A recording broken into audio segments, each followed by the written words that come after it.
22 dias apanhando sem parar do demônio.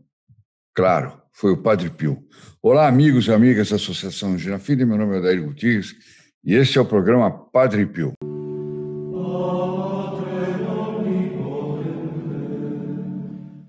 Bom, hoje eu vou comentar com vocês uma carta pungente que o Santo Padre Pio escreveu para o diretor espiritual dele, Padre Benedetto São Marco in Lamis, em 1913. Portanto, o Padre Pio ainda era jovem e ele já apanhava, já tinha os sovas do demônio, a perseguição do demônio, que, aliás, sempre existiu na vida dele. Deixa eu ver se está gravando tudo certinho aqui. Está gravando.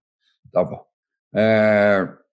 Sempre foi para ele uma espécie de penitência contínua, essas sovas do demônio, e uma revolta do demônio tremendo, mas ele venceu o demônio, isso que interessa. E se nós tivermos o Padre Pio do nosso lado, nós vamos vencer o demônio, e sobretudo, o demônio não terá forças contra nós por causa dessa presença contínua do Padre Pio ao nosso lado. Isso posto, vamos entrar direto nessa história, nessa carta do Padre Pio em 1913, que ele escreveu para o seu diretor, Padre Benedetto de São Marco in Lamis. E eu chamo a atenção sempre para as aberturas de cartas do Padre Pio, os primeiros parágrafos do Padre Pio, é uma coisa fantástica. Caríssimo Pai, estou muito feliz. Jesus não cessa de me amar, mesmo diante de cada demérito meu, pois não cessa de permitir que eu seja afligido por aquelas horríveis bofetadas. Então, ele está muito feliz porque ele está apanhando do demônio, porque ele vai dizer aqui mais na frente.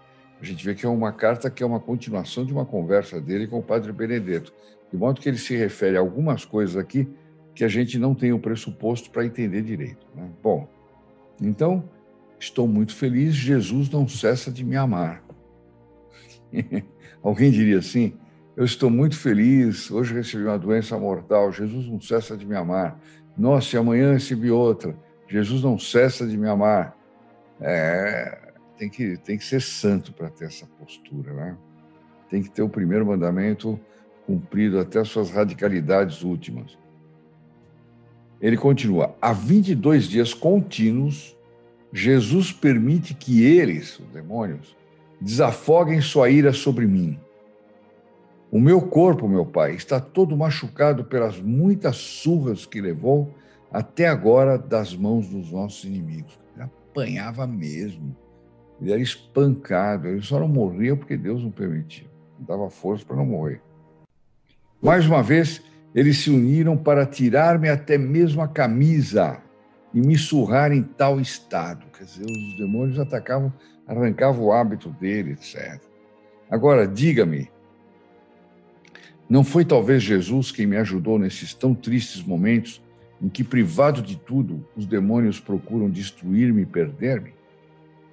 Acrescente-se ainda que, mesmo depois que eles se distanciaram, olha que terrível isso aqui, mesmo depois que os demônios foram embora, fiquei nu por muito tempo, pois não podia me mover nesta estação tão fria. Quer dizer, foi jogado no chão, em pleno inverno, fevereiro de 1900, meu Deus, está no auge do inverno, né? Auge do inverno, os demônios deixavam ele nu, no frio e espancado, de tal forma que ele não conseguia se mover.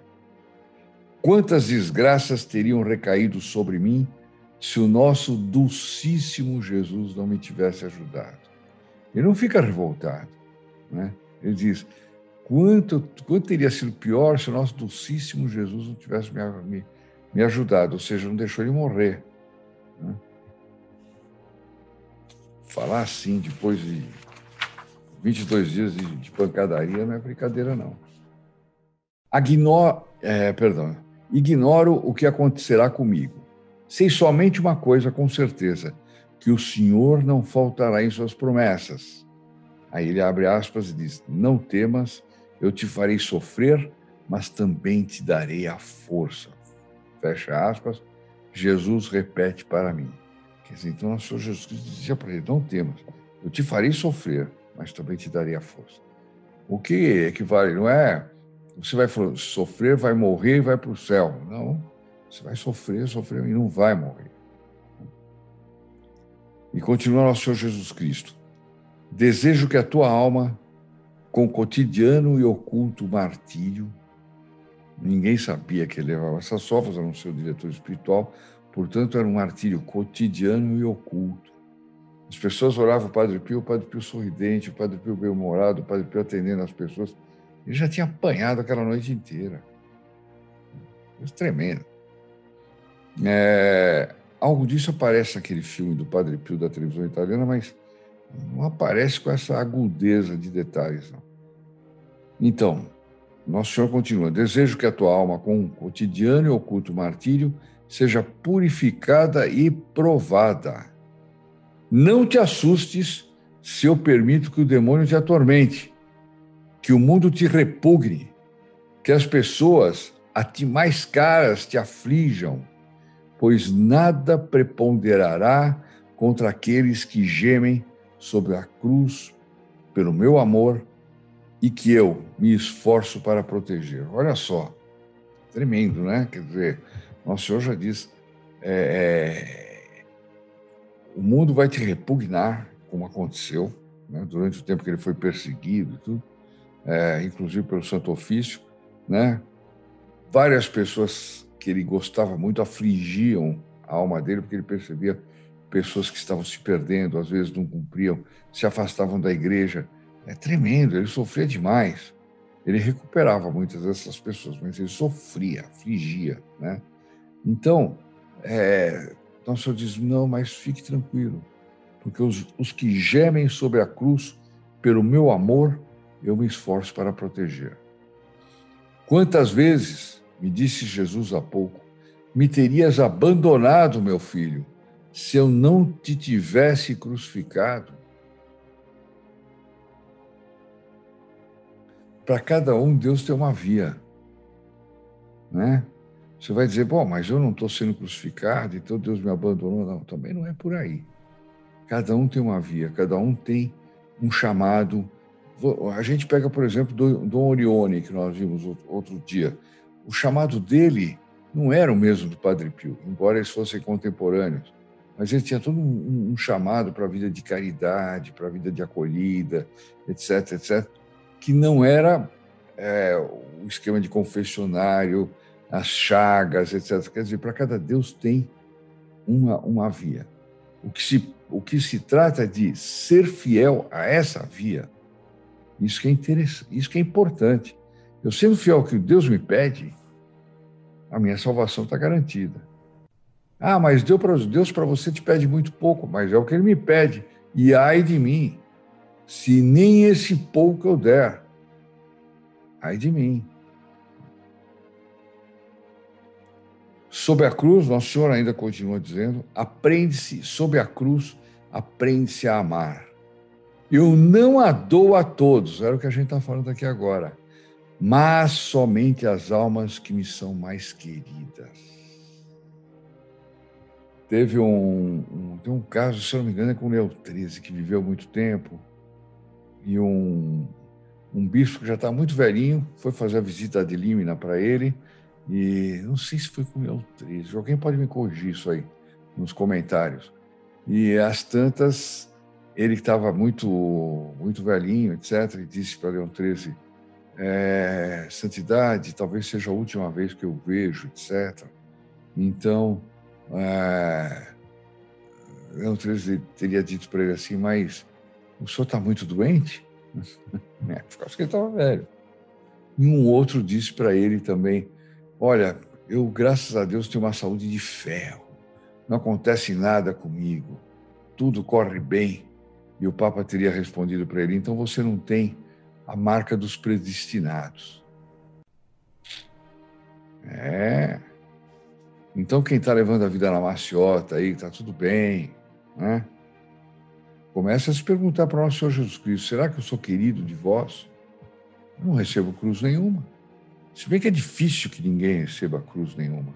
A pessoa pode receber e não ser fiel à cruz. Esse que é o problema.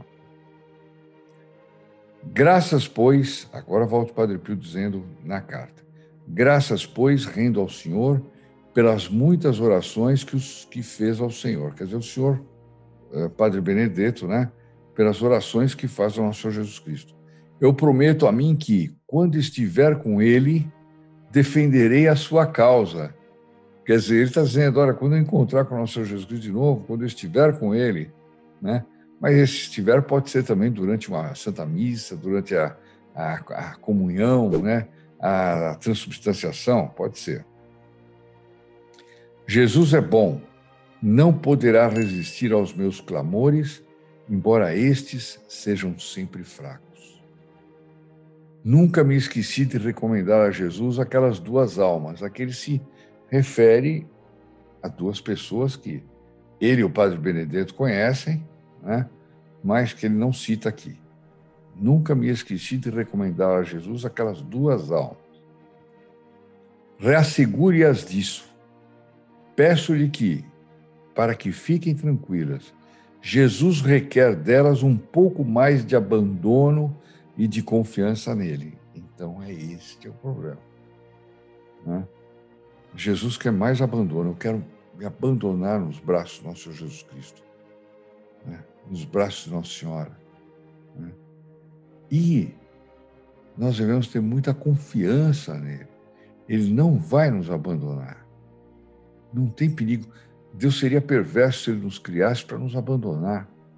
Nós abandonamos ele muitas vezes, mas ele não nos abandona, né? E ele então diz, avisa essas duas pessoas que Jesus requer um pouco mais de abandono e de confiança nele. Elas, pobrezinhas, deve ser, as pessoas, não sei se são senhoras, elas, pobrezinhas, não percebem que são mais caras aos olhos dele nesses momentos do que quando se encontravam nas consolações. Quer dizer, Jesus nos ama muito mais nas provações e nos sacrifícios do que nas consolações. Eu posso chegar diante de uma imagem de Nossa Senhora maravilhoso e ter aquele movimento de alma de amar a Nossa Senhora e aquela consolação que Nossa Senhora pode me dar durante a minha prece, né? Mas Nosso Senhor vai estar mais próximo de você na hora da provação, na hora da aridez, na hora que você vai diante daquela imagem, não sente nada, e outras pessoas estão encantadas com ela, né? É nessa hora que Nosso Senhor está mais próximo de você. Elas não sentem, mas são ajudadas por Jesus, mais agora do que antes. Jesus quer que se afeiçoem a ele somente. Por isso, quer encher a vida delas de espinhos. Jesus quer que você se afeiçoe a ele. Vai te encher a vida de espinhos. Pequenos, grandes, grandões. Mas nós não queremos ir para o céu, né? Ao retornar a São Marco, peço-lhe que cumprimente o padre provincial. Desejo ainda que lhe pergunte se pode autorizar-me a ouvir confissões. Estou quase certo de dar com os burros na água, mas não posso sufocar em mim essa voz misteriosa, porque estava proibido de atender confissões, mas ele sentia esse desejo que estava infundido nele por Deus, pela vocação dele, né? De salvar almas, libertar almas do pecado, do demônio, das garras do demônio, né? Então ele pedia, mas ele pedia pela intercessão do Padre Benedetto, porque ele falava, olha, eu estou quase certo que eu vou dar com os burros na água se eu pedir, mas se o senhor pedir, talvez dê certo. Mas ele completa, quer dizer, estou disposto a obedecer a todos os desejos do superior, e uma recusa a mais para mim equivale a maior resignação. Que tremendo. Quer dizer, eu peço uma graça, mas eu já aceito que ela me seja recusada. E no aceitar que ela me seja recusada, eu ofereço mais um sacrifício ao Nosso Senhor. Isso aqui muda muito o nosso modo otimista de ver a vida, o nosso modo alegre, tranquilo, nada acontece. Existe aquele sujeito que, como é que se diz? Ele está essere felice, não, como que é? É feliz de estar no mundo, né? Então ele é contente. Com ele não acontece nada, ele é rico, ele é bem querido pelos amigos, sei lá, mas, ou fazem bem, né? Que é bem querido. Mas ele não tem espinhos, ele não tem motivos para poder oferecer para o nosso Senhor Jesus Cristo. Esses aí precisam partir para a purgação ativa, né? Santo Tomás de Aquino diz que tem a ativa e a passiva. A passiva é aquela que Deus nos manda por nos amar e porque Ele quer nos livrar das penas do purgatório e até mesmo do inferno, né? E a ativa é aquela que eu procuro porque eu sinto que eu preciso fazer mais sacrifícios, né? Padre Pio já dizia que os melhores sacrifícios são aqueles que Deus nos manda. É aceitar muito bem aqueles que Deus nos manda. Isso não se contradiz com São Tomás de Aquino. São Tomás de Aquino apenas define os dois tipos de sacrifício. O Padre Pio diz qual é o melhor. Ele termina dizendo: todos os meus cumprimentos ao Senhor, o arquipresbítero lhe envia cumprimentos, reze por quem o tem no coração, Frei Pio. Tá aí, meus amigos, que linda carta. A gente já leu outras cartas do Padre Pio, mas todas elas com essa mesma tônica, né? Sofrimento, sofrimento, sofrimento.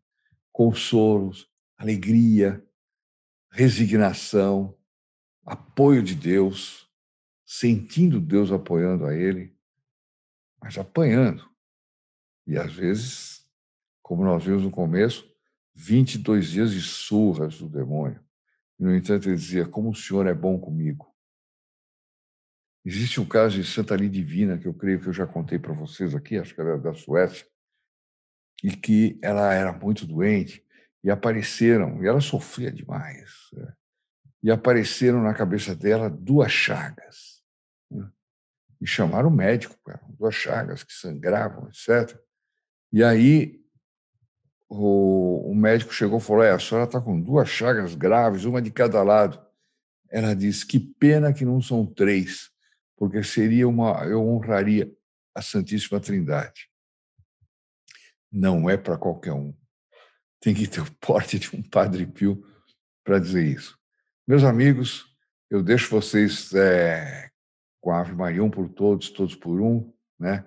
Então, essa Ave Maria, sempre na intenção de cada um de vocês, mas tenho certeza que ninguém vai negar dirigir um pouco dessas graças para as almas do purgatório. E depois, a bênção maravilhosa do nosso Santo Padre Pio. Salve Maria! Ave Maria, cheia de graça, o Senhor é convosco.